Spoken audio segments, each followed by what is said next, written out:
एक ही समय, ऐसा है जी। सब दुख ही दुख है।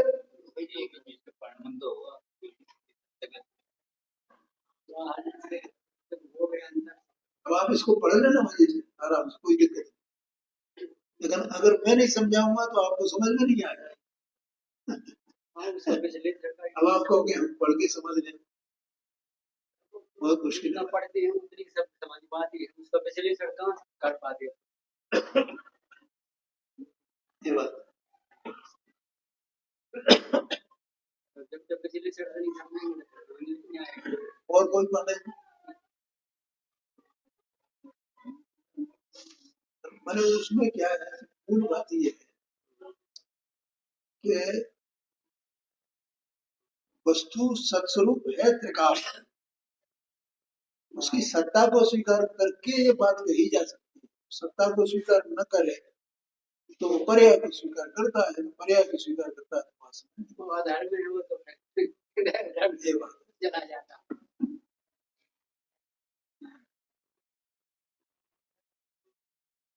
और कोई बात हो तो बताएं। तो रूप माने जितना राग था, मिथ्या दर्शन था, उतना चला। कौन सा भी? हाँ, जितना राग था उतनी जगह मिथ्या दर्शन था, उतना चला गया ना। हाँ, तो खाली होगी मान को शुद्धता आ गई ना। अपन कई बार पानी का उदाहरण नहीं लेते, घड़े का उदाहरण लेते हैं ना, उसमें अशुद्धता गंदगी कम हो गई ना, तो स्वच्छता अपने आप आएगी कि नहीं आएगी? पानी तो स्वभाव से शुद्ध ही है, स्वच्छ ही है। तो मलिनता का अभाव होगा तो उसकी जगह स्वच्छता न लेनी। वस्तु तो अपने स्वभाव रूप त्रिकाल मौजूद है ना, तो उसकी पर्याय में से अशुद्धता हटी तो शुद्धता प्रकट हुई ना। तो शुद्धता आई तो शुद्धता हटी ना, वो तो एक ही काल है, वो अलग अलग तो है नहीं। तो पहले मलिनता हटी और शुद्धता आई, एक ही समय है। अशुद्धता के हटने का शुद्धता के आने, ये तो मैंने बोला मेरा भाई आंशिक रूप से निराकुलता हुई कि नहीं हुई, तो आंशिक रूप से आकुलता रही कि नहीं रही, तो एक ही समय में है सब। ये बात है। हाँ जी। तो सुखरूप माने जितना राग था, मिथ्या दर्शन था, वो तो उतना चला गया, चला गया, उसकी नास्ती हो गई, वो नष्ट हो गया, इसका मतलब सुख हो गया। मैंने उसको अशुद्धता के रूप में कहा, ठीक है। बाबूजी ने जो राग और मिथ्या दर्शन के रूप में कहा, और सम्यक दर्शन का तो मैंने उदाहरण लिया ही था कि सम्यक दर्शन प्रकट हो गया, तो उतनी ही जगह खाली हो गई, वो उतनी जगह खाली हो गई, क्या माने हो गई, माने तो खाली रही क्या, खाली रही क्या पर्याय में कि नहीं रही, वो जगह खाली थोड़ी रहेगी, वहां तो शुद्ध पर्याय भर गई। ये बात है, उतना राग कम हो गया, उतनी आकुलता कम हो गई, ये कहना है। उतना शुद्ध अंश चारित्र में विद्यमान है, चारित्र उतना जो शुद्ध चारित्र है उतना प्रकट हो गया, ये है। और शेष रागादि रूप अशुद्ध अंश भी चारित्र की पर्याय में चलता है, वो चलेगा, वस्तु है ना, उसी अवस्था में चलेगा, ये बात है। अब जैसे अपनी आयु, अब मानो किसी व्यक्ति की आयु 80 साल की है, 85 साल की है, तो उसका इतना मानो 60 साल निकल, तो इसकी आयु शेष रही ना उसकी, ऐसा है। हाँ जी, ठीक है। देखो 75 नंबर की गाथा, समय सारथी शास्त्री स्वाध्याय में चलेंगे। इसका विषय है कि आत्मा ज्ञानी हो गया है, इसकी पहचान क्या है।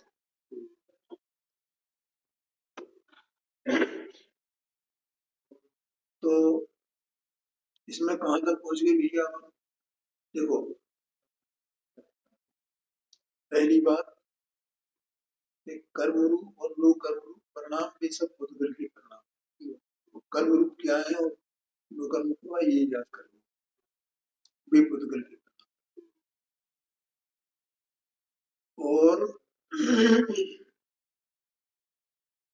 उन पुद्गल परिणामों के साथ, पुद्गल के परिणाम वे क्यों कहे गए? क्योंकि पुद्गल के साथ पुद्गल जो द्रव्य है, उस द्रव्य का उन परिणामों के साथ व्यापक भाव का संबंध।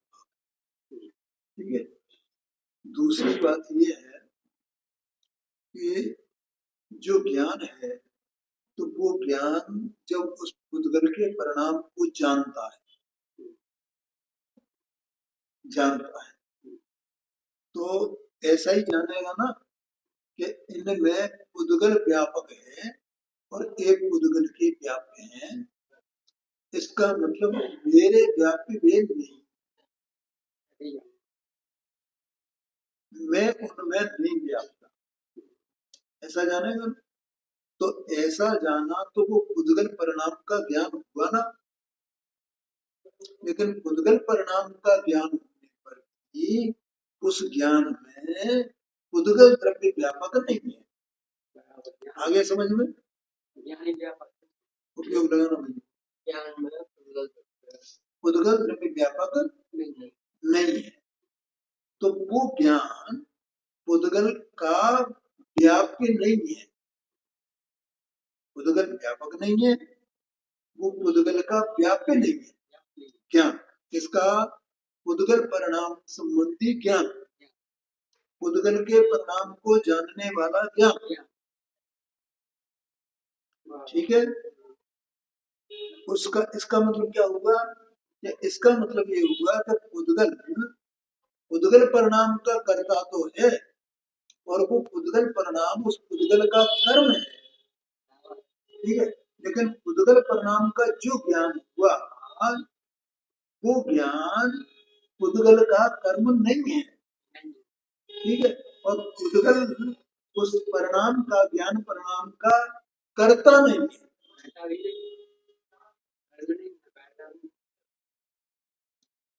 आगे समझ भैया, ये बात चल रही थी और उसमें दृष्टांत आया था कुम्हार और घड़े का और कुम्हार का। जैसे कुम्हार जो है वो घड़े में व्यापक नहीं है, तो कुम्हार उस घड़े का कर्ता नहीं है, और वो घड़ा कुम्हार का कार्य नहीं है। ठीक है ना। इसी प्रकार से जो पुद्गल परिणाम का ज्ञान है, उस ज्ञान का वो पुद्गल करता नहीं है। ठीक है। पुद्गल को समझना कुम्हार की तरह, और पुद्गल परिणाम के ज्ञान को समझना घड़े की तरह। बोलो, समझ में आया? ये बात चल रही है यहाँ। देखो, ये छठवीं लाइन अपन पढ़ रहे हैं। कल मैंने बताया था कि यहाँ कोमा लगना चाहिए था। उसी प्रकार मिल गई छठवीं लाइन में, आत्म परिणाम और आत्मा के व्यापक भाव का सद्भाव होने से कर्ता कर्मपना है। बस। अब वो पुद्गल परिणाम का जो ज्ञान है, उस पुद्गल परिणाम के ज्ञान के साथ में पुद्गल का व्यापक भाव का अभाव है, तो कर्ता कर्मपने का अभाव। लेकिन उस ज्ञान के साथ आत्मा का व्यापक भाव का सद्भाव है, और कर्ता कर्मपने का भी सद्भाव है। बोलो, ज्ञान का परिणाम हुआ ना। पुद्गल परिणाम संबंधी जो ज्ञान है, वो ज्ञान भी परिणाम है क्या नहीं है? वो आत्मा का परिणाम कहा जाएगा। लेकिन जो शुभ शुभ भाव हैं वे आत्मा के परिणाम नहीं कहे जाएंगे, वे पुद्गल के परिणाम कहे जा रहे हैं यहाँ पर।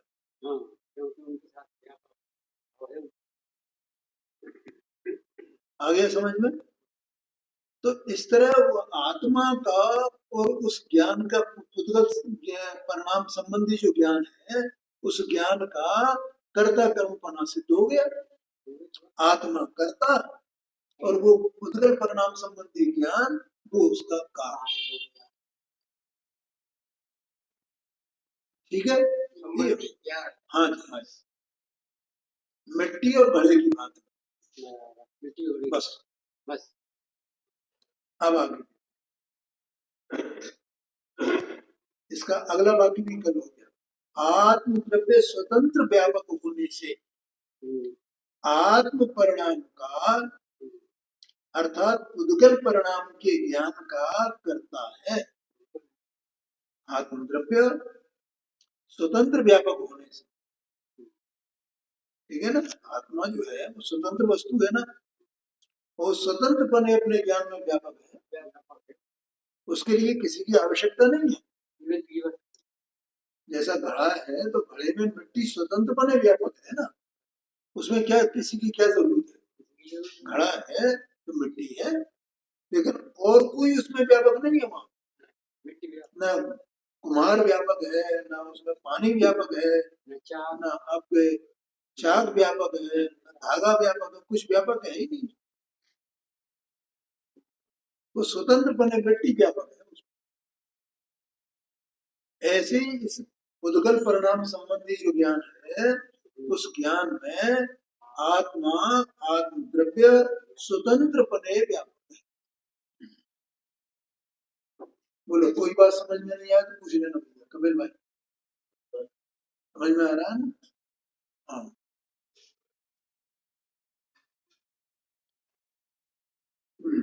अर्थात उद्गल परिणाम के ज्ञान का करता है और उद्गल परिणाम का ज्ञान उस व्यापक से स्वयं व्याप्य होने से कर्म है। कर्ता कौन है और कर्म कौन है? आत्म द्रव्य तो स्वतंत्र व्यापक होने से उसका कर्ता है और वो ज्ञान की पर्याय उस आत्म द्रव्य से स्वतंत्र व्याप्य होने से, सहज व्याप्य होने से वो आत्म द्रव्य का कर्म है।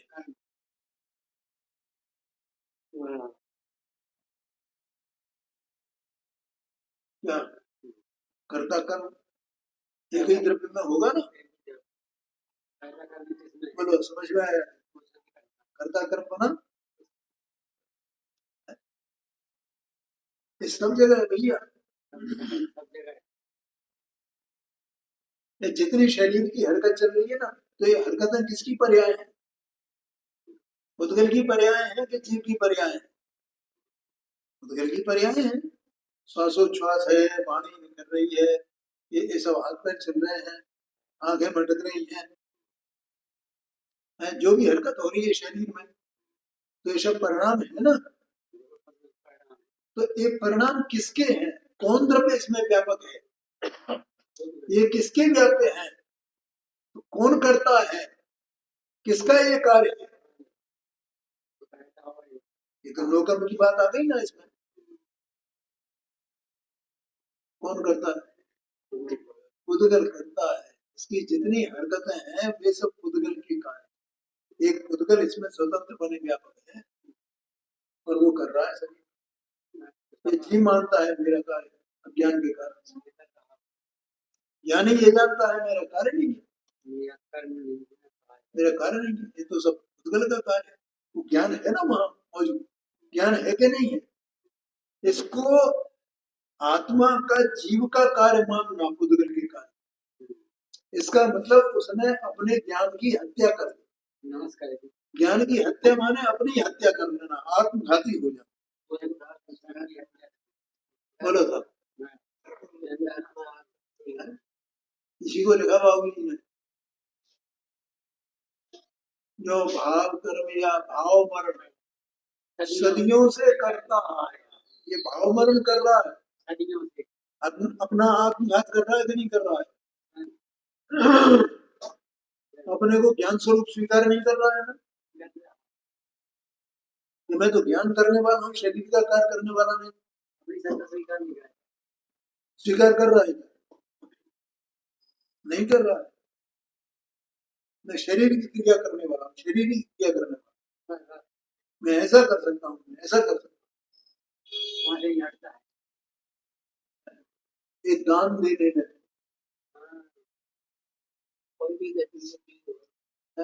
ये समझी पूर्वक चलने में,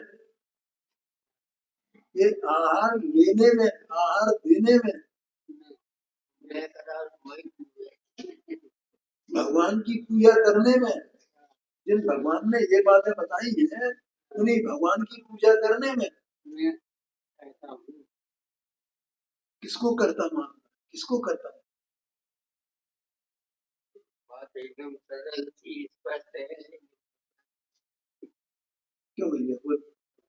पंच महाव्रत की क्रिया, उसमें किसकी क्रिया है? इसने क्या किया इस जीव ने? अपनी आत्महत्या कर ली ना, अपने को माना नहीं, अपनी सत्ता ही स्वीकार नहीं की।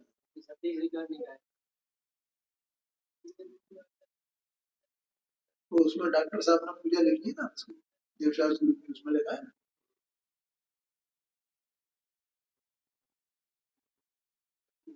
सत्य का स्वीकार नहीं किया, ऐसा करके है। सत्कार ने कभी स्वीकार, हाँ, सत्कार ने कभी सत्कार किया, उसका सम्मान नहीं किया है सत्य का, न स्वसत का न पर सत्य का, दोनों आ गए ना। पर की सत्ता को मानता है, पर की सत्ता को स्वीकार करे कि पर का कार्य है, स्व की सत्ता को स्वीकार करे कि स्व का कार्य है। पर की सत्ता को स्वीकार ही नहीं किया न पर, तो दोनों को स्वीकार एक साथ एक काल में ही होगा। न वो पढ़ा है जब स्वसत्ता का स्वीकार, उसी काल में परसत्ता का स्वीकार, इस काल में परसत्ता का स्वीकार अपने, उसी काल में स्वसत्ता का स्वपन स्वीकार।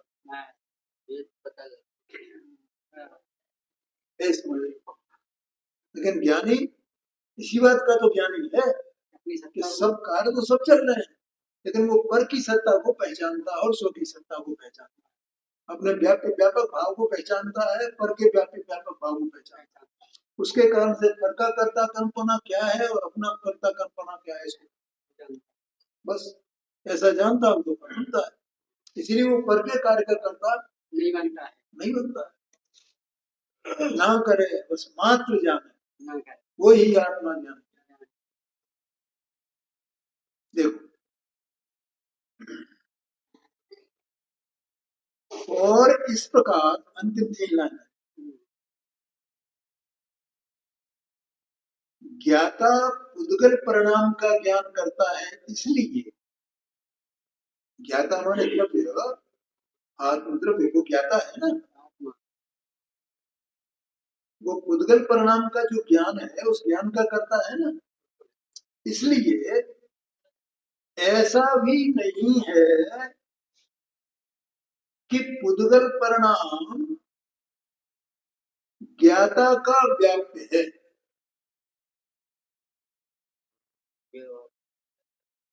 क्या कहा? पुद्गल परिणाम, शांति से समझना भैया, भाषा ऐसी है। देखो, ज्ञानी के जिस काल में पुद्गल परिणाम का ज्ञान है, तो उस काल में पुद्गल परिणाम भी है क्या नहीं? परिणाम भी है, शरीर की क्रिया है क्या नहीं है? कर्मोदय जन्य विकार अवस्था में शुभ अशुभ भाव है क्या नहीं है? है? तो वो उसको जानता है ना, तो ये उसको जो अपनी पर्याय में जो शुभाशुभ भाव हुआ है और शुभाशुभ भाव का ज्ञान हुआ है, तो ज्ञाता द्रव्य अपने ज्ञान में व्यापक हुए और राग में व्यापक नहीं हुए, क्या ऐसा हो सकता है? बिल्कुल हो सकता है। क्या कहा?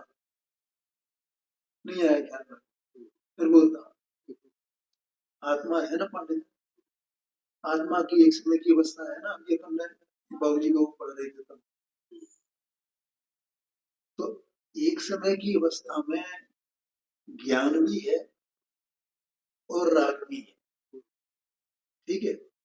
अब यहाँ राग को कर्म का परिणाम कहा गया और राग के ज्ञान को कर्म का परिणाम नहीं कहा गया, उसे आत्मा का परिणाम कहा गया, ठीक है। अब वो जो ज्ञान परिणाम है, तो यहाँ उसको आत्मा का कार्य कहा गया, आत्मा का व्याप्य कहा गया। तो आत्मा का व्याप्य कहा जाए इसको, ज्ञान को, उद्गल परिणाम के ज्ञान। तो क्या उद्गल परिणाम को भी ज्ञाता का व्याप्य कहा जा सकता है? नहीं कहा जा नहीं कहा है, व्याप्ति व्यापक करना नहीं है, ज्ञाता ही है। हाँ ज्ञाता ही है, ये बात बता रहे हैं। बोलो ये समझ में आया? शांति बहुत समझ व्याप्त व्यापक भाव। हाँ जी, हाँ जी, हाँ जी। देखो आचार्य देव ने कितनी मेहनत की है, एक एक बारीकी समझाई है, मुझे समझ में आया कि नहीं? मैंने बताया था ना कि वेद लो कर्म का और जीव का कैसा बिल्कुल एकदम ऐसा, इसके प्रदेश इसके प्रदेश इसके प्रदेश है तो इसके प्रदेश है, एकदम गुदा हुआ है ना। तो इसके प्रदेश हिले तो वो तो किसका कार्य हुआ, कौन उसमें व्यापक है? तो वो इसका कार्य हुआ है, उसमें तो ये आत्मा व्यापक है और इसका कार्य हुआ है, शरीर का कार्य हुआ है, तो इसमें उद्गल व्यापक है, ये होगा एक ही समय में। लेकिन वो उसमें व्यापक नहीं हो गया नहीं साहब, इसने इसको भी किया है, इसको भी किया है, जिसने अपनी हरकत भी की है और इसकी भी हरकत की, ऐसा नहीं चलेगा, ठीक है। ऐसे ही उद्गल परिणाम का ज्ञान हुआ, राग का ज्ञान हुआ, अशुभ भाव का ज्ञान हुआ, शुभ भाव का ज्ञान हुआ, तो वो ज्ञान में वो आत्म द्रव्य व्यापक है, लेकिन उस राग में आत्म द्रव्य व्यापक है क्या? वो राग आत्म द्रव्य का व्याप्य है क्या? नहीं नहीं, सब वो दोनों एक साथ है ना, तो दोनों में व्यापक हो जाएगा ना, वो नहीं है। बोलो समझ में आया? हाँ जी। अब देखो इसको पढ़ते हैं, और इस प्रकार ऐसा भी नहीं, भैया भैया तो फिर अंतिम 3 लाइन हटी जाती, और इस प्रकार ऐसा भी नहीं, मिल गया?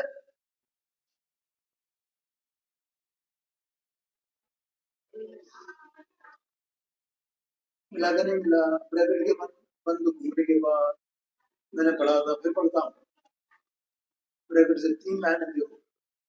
ज्ञाता उद्गल परिणाम का ज्ञान करता है, पता है? ज्ञाता क्या करता है, किसका करता है? उद्गल परिणाम के ज्ञान का करता है ज्ञाता, उद्गल परिणाम का ज्ञान करता है, इसलिए ऐसा भी नहीं है। उद्गल परिणाम का ज्ञान करता है ना, उद्गल परिणाम का ज्ञान करता है, तो उद्गल परिणाम का भी करता है ना, ऐसा मानो ना, ऐसा नहीं है। तो ऐसा भी नहीं है कि उद्गल परिणाम ज्ञाता का व्याप्य है, ऐसा नहीं समझ लेना। हाँ, उद्गल परिणाम का ज्ञान तो ज्ञाता का व्याप्य है, लेकिन उद्गल परिणाम वो ज्ञाता का व्याप्य नहीं है, उद्गल ही का परिणाम है। आया समझ में नहीं आया? क्योंकि उद्गल और आत्मा के ज्ञायक संबंध का व्यवहार मात्र होने से, वो तो व्यवहार मात्र है, उद्गल परिणाम का ज्ञान, उद्गल परिणाम का ज्ञान, ये तो व्यवहार है, ये कोई परमार्थ थोड़ी है, परमार्थ नहीं है, व्यवहार की बात है। परमार्थ ही तो ज्ञान का परिणाम आत्मा का ही है, उद्गल परिणाम का ज्ञान नहीं है। तो आत्मा का ज्ञान है। क्या पंडित देखो, आचार्य देव की सूझबूझ देखो कि प्रारंभ से ही उन्होंने उद्गल परिणाम का ज्ञान, उद्गल परिणाम का ज्ञान, उद्गल परिणाम का ज्ञान, ये यहाँ से शुरुआत की। क्या जरूरत थी, अकेला ज्ञान कह देते ना, दो बार जब वो उद्गल का परिणाम, उसमें उद्गल व्यापक है, वो उद्गल का व्याप्य है, और ये आत्मा का ये ज्ञान वो आत्मा का व्याप्य है, बस है ना। नहीं नहीं, पर उन्होंने उद्गल परिणाम का ज्ञान ऐसा रोक टोक के बोला, बीमारी का पता लगा लिया। हाँ ये बात, ये दिक्कत हो नहीं तो ये चीज वहीं बैठा रहता। वो सोच नहीं समझ पाता सही रूप से। ओ क्या होगा सही आत्मा की परिणाम। हाँ जी, इसकी वो ग्रंथि टूटती नहीं। हाँ। तो ऐसा भी नहीं है कि पुद्गल परिणाम ज्ञाता का व्याप्य है, क्योंकि पुद्गल और आत्मा के ज्ञेय का संबंध का व्यवहार मात्र होने से पुद्गल परिणाम जिसका निमित्त है ऐसा ज्ञान, समझ में आया ना। जो पुद्गल परिणाम का ज्ञान, पुद्गल परिणाम का ज्ञान ये जो कहा जा रहा है, उस ज्ञान का वो पुद्गल परिणाम तो निमित्त है, क्योंकि ज्ञान होएगा तो उसका कोई ना कोई ज्ञेय निमित्त तो होगा ना, क्योंकि ज्ञान उस ज्ञेय के आकार होता है, ज्ञान उस ज्ञेय के आकार होता है, और ज्ञेय ज्ञान में आता नहीं है, और ज्ञान ज्ञेय को छूता नहीं है। क्या कहा, तो परिणति में जो शुभाशुभ हुआ ज्ञानी के, वो भी ज्ञान को छूता नहीं है, और ज्ञान उसे छूता नहीं है, ज्ञान अपने में रहता है। पंडित जी गजब बात है, वो शांति से समझ,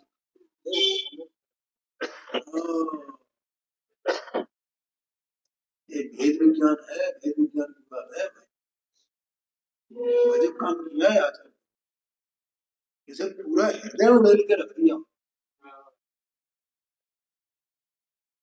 समझ में, वो तो व्यवहार है, निमित्त नैमित्तिक संबंध, ये ज्ञान का जो संबंध है, उद्गल परिणाम ये वो राग जो वो ये और ज्ञान उसका ज्ञान, बस ये ज्ञान, ये ज्ञाता का ज्ञान किसका है, परमार्थ से ज्ञाता का ज्ञान किसका है, परमार्थ से ज्ञाता का, क्योंकि ज्ञाता उसमें स्वतंत्र बने व्यापक है, और वो ज्ञान उसका स्वतंत्र बने व्याप्य है, इसलिए वो ज्ञान ज्ञाता का कहा जाएगा। उद्गल परिणाम का ज्ञान कहना ये व्यवहार है, राग का ज्ञान ये व्यवहार है। बोलो पांडे जी, समझ में आया, ज्ञान राग का ये परमार्थ नहीं है, राग का थोड़ी हो गया ज्ञान, ज्ञान ये बात है, समझ में आया ना। इसलिए भैया कि वो यहाँ ये बोला कि ज्ञाता उद्गल परिणाम का ज्ञान करता है, इसलिए ऐसा नहीं समझना कि वो उद्गल परिणाम का भी, उद्गल परिणाम भी उस ज्ञाता का व्याप्य है और ज्ञाता उसमें भी व्यापक हो गया है, ऐसा नहीं समझ लेना। अगर ऐसा मान लोगे तो वो क्या होगा कि ज्ञाता का वो कर्म हो जाएगा और ज्ञाता उसका कर्ता हो जाएगा, तो वो तो अनाथ से चल ही रहा है, इसी का नाम तो कर्ता कर्म की प्रवृत्ति है, कर्ता कर्म की प्रवृत्ति यही तो चल रही है ना, है कि वो जो ज्ञान परिणाम है, वो ज्ञान परिणाम वो तो ज्ञाता का है, लेकिन ये ज्ञाता ऐसा नहीं जानता है, जानता है वो ये भी मेरा कर्म है, ये भी मेरा कर्म है, मैं इसमें ही व्यापक हो गया, उसके परिणाम ऐसा मानता रहा, परिणाम को अपना तो इसलिए उसी में उलझा हुआ है, ये संसार खड़ा हुआ है, उसके परिणाम को अपना कर्म मानता है। तो व्यवहार मात्र होने से उद्गल परिणाम जिसका निमित्त है, ऐसा अकेला ज्ञान ही अकेला ज्ञान ज्ञाता का व्याप्य है, इसलिए वह ज्ञान ही ज्ञाता का कर्म है, और ज्ञाता उसका कर्ता है। लेकिन ज्ञाता का वो उद्गल परिणाम वो राग भाव वो उसका कर्म नहीं है और ज्ञाता उसका कर्ता नहीं है। जो ऐसा जानता है, जो ऐसा जानता है, निरंतर जानता है, ऐसा जान गया है, ऐसा देखता है अंदर में, वो ज्ञानी है। वो आत्मा ज्ञान, ये ज्ञानी होने का लक्षण है। क्या ओम प्रकाश बोलो, तो मुंह में पानी आता है आना ही चाहिए। वो यहाँ बैठ करके मुंह में पानी नहीं आवे, किसी को आंख से आंसू आता है पानी, किसी को मुंह में पानी आता है। हाँ, ऐसा मुझे भी दिखाई देने लगे, क्यों ऐसा मुझे भी जानने लगा, तो कितनी शांति हो जाए। जो शांति की प्यास है, सुना से नहीं समझेगा, इसको एक शांति की ये प्यास प्रकट होनी चाहिए।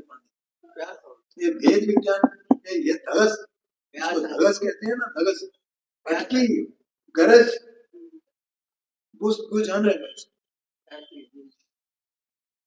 इस प्रकार से 75 नंबर की गाथा पूरी हुई। अब यहाँ देखो 49 नंबर का कलश है।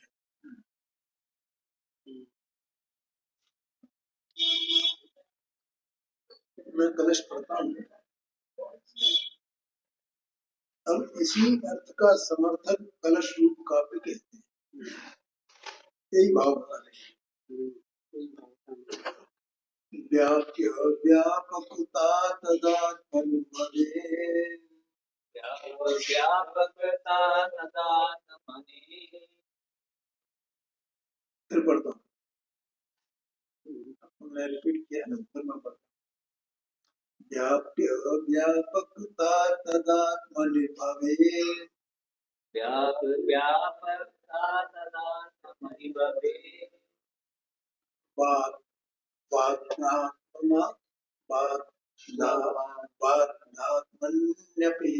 बाध्यात्मन्यपि व्याप्य व्यापक भाव संभव प्रते, व्यापक भाव संभव प्रते, का कर्तृकर्म स्थिते, इत्युद्दाम विवेक घस्म भ्रमो, इत्युद्दाम विवेक घस्म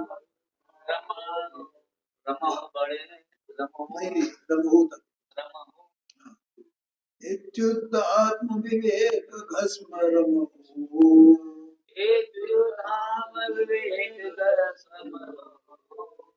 आरेण बिन्दस्तमो,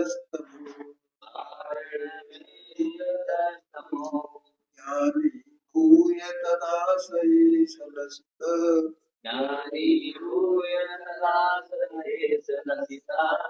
कर्तृत्व शून्य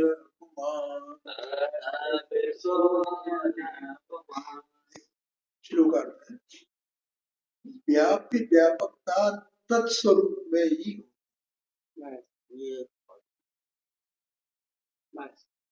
क्या भैया, व्याप्य व्यापकता कहाँ हुई? उसी स्वरूप में, उसी स्वरूप में, उसी स्वरूप में होती है। जीव का जीव में, आकाश का आकाश में, पुद्गल का पुद्गल में, व्याप्य व्यापकता तत्स्वरूप में ही होती, दूसरे स्वरूप में नहीं होती। राग शुभ भाव अशुभ भाव ये आत्मा का स्वरूप नहीं है। क्या कहा? स्वरूप नहीं, वो आत्मा का स्वरूप नहीं हुई है। किसका स्वरूप है? वो तो पुद्गल का स्वरूप है। वो क्यों अनंत और सिद्ध आत्मा है कि नहीं है? अगर आत्मा का स्वरूप राग हो तो जैसे उनके ज्ञान है वैसे राग भी वहां रहना चाहिए ना। अनंत और सिद्ध में नहीं आएगा। अनंत और सिद्ध राग है, राग शुभ भाव है ना, अशुभ भाव है, तो ये राग कहा जाता है ना, शुभ राग अशुभ राग।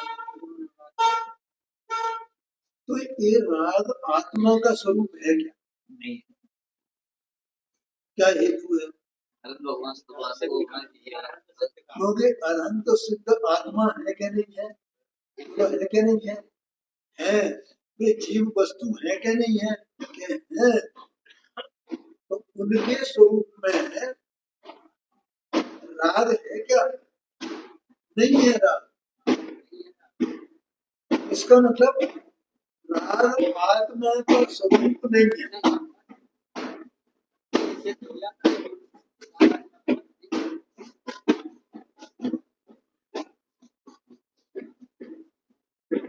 क्या कहा? राग आत्मा का स्वरूप नहीं है। राग का स्वरूप न्यारा है और आत्मा का स्वरूप न्यारा है। अगर आत्मा का स्वरूप होता, जैसे आत्मा का स्वरूप ज्ञान है, तो वैसे राग भी आत्मा का स्वरूप होना चाहिए ना। और जो आत्मा के स्वरूप, जो आत्मा का स्वरूप होगा, तो आत्मा से कभी अलग नहीं होना चाहिए।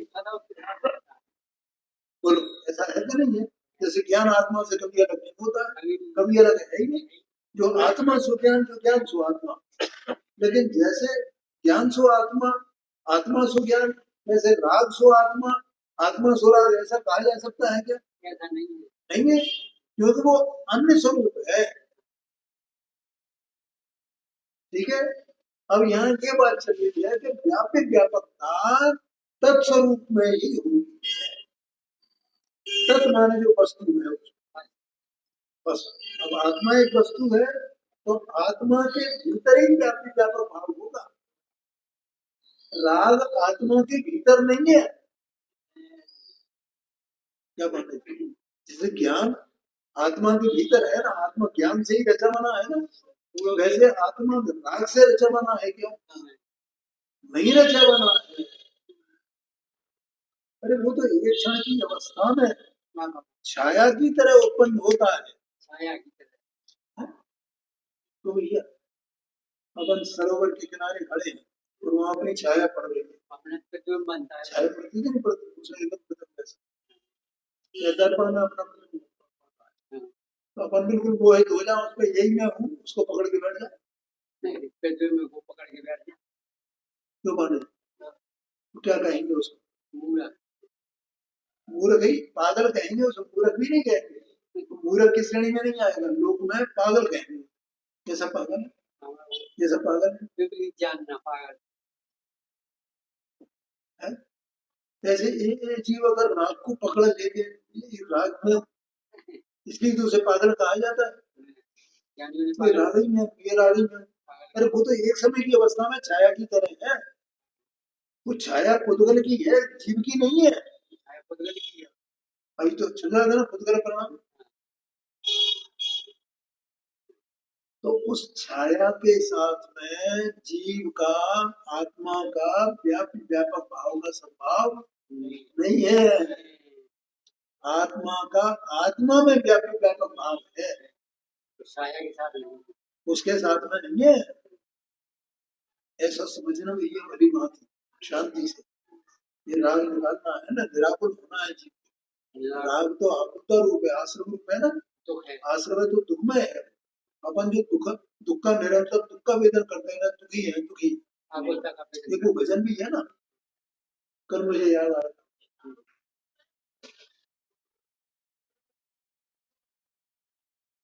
कोई तन दुखी, कोई मन दुखी, कोई तन दुखी, ठीक है संसार में सब।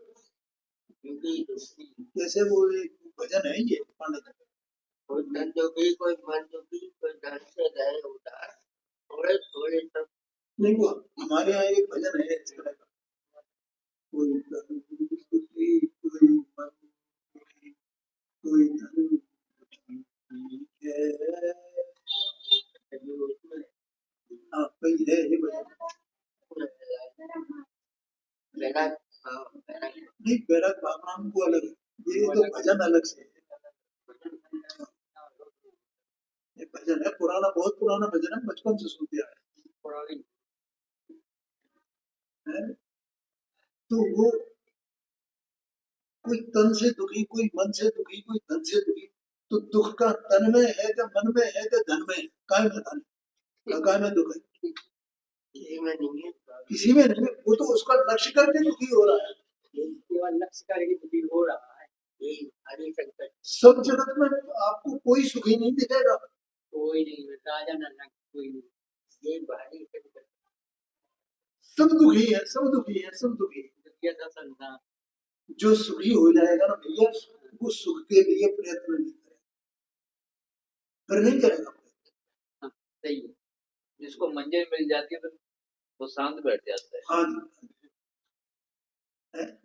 आचार्य देव ने उदाहरण दिया मान लीजिए प्रवचन सार जी, तो किसी के कर्ण शुद्ध हो, कान में दर्द, तो उसको बकरे का मूत्र डाला जाता है उसको।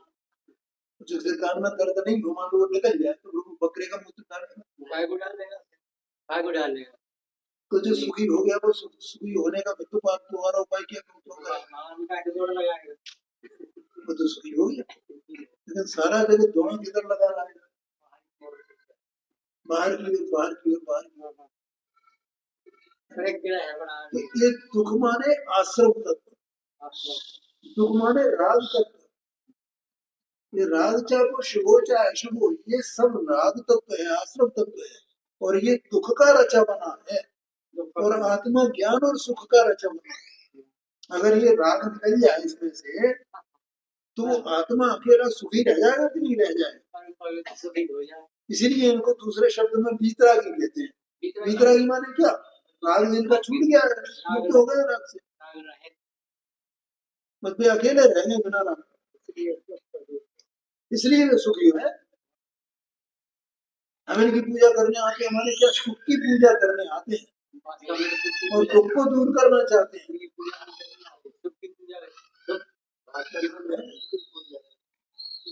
इनकी सुख की पूजा करते हैं हम, सुखी होने के लिए। लेकिन कैसे, कैसे सुखी है? संयोगों से सुखी है। क्यों भैया? संयोगों से सुखी है, अपने स्वभाव के अनंत सिद्ध कैसे सुखी है?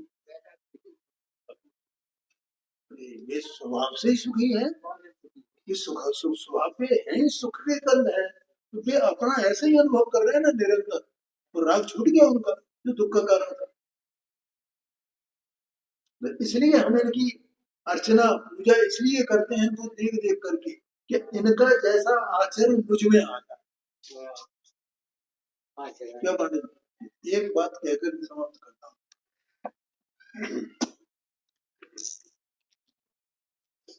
मैं रामचंद्र जी का चरित्र पढ़ रहा हूँ, समझ लेना। आप ही पढ़ते हो, रामायण में पढ़ा होगा, हमारे अभी रामायण है, हम उसमें रामचंद्र जी का चरित्र पढ़ते हैं। ठीक है, काय के लिए पढ़ता हूँ बता पा रहे, मैं सच्ची बता रहा हूँ आपको। मैं रामचंद्र जी का चरित्र इसलिए पढ़ता हूँ कि रामचंद्र जी जैसा चरित्र मेरा हो। मैं सच्ची ईमानदारी की बात बता रहा हूँ बनने के लिए। अब रामचंद्र जी का जैसा चरित्र है वो वैसा चरित्र रूप ये जीव परिणमित हो जाए, तो ये रामचंद्र बन गया क्या नहीं बना? रामचंद्र जी कैसे है? अपने चरित्र के कारण है ना। क्यों?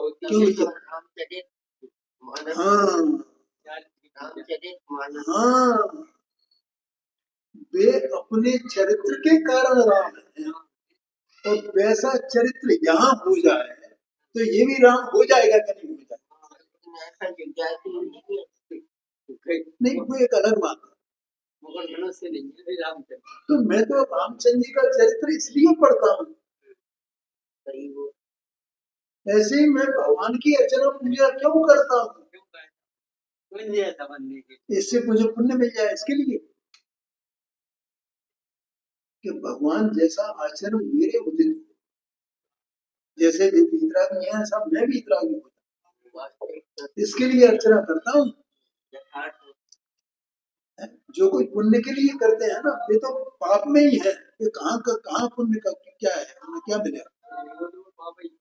ये तो पाप ही कमा रहे हैं, क्योंकि ये वस्तु स्वरूप को समझे ही नहीं, भगवान की वाणी का मर्म समझे ही नहीं। पुण्य की इच्छा करने वाला पाप का बंध करता है, ये बात। तुम जैसा निजफल पाने को मैं। आगे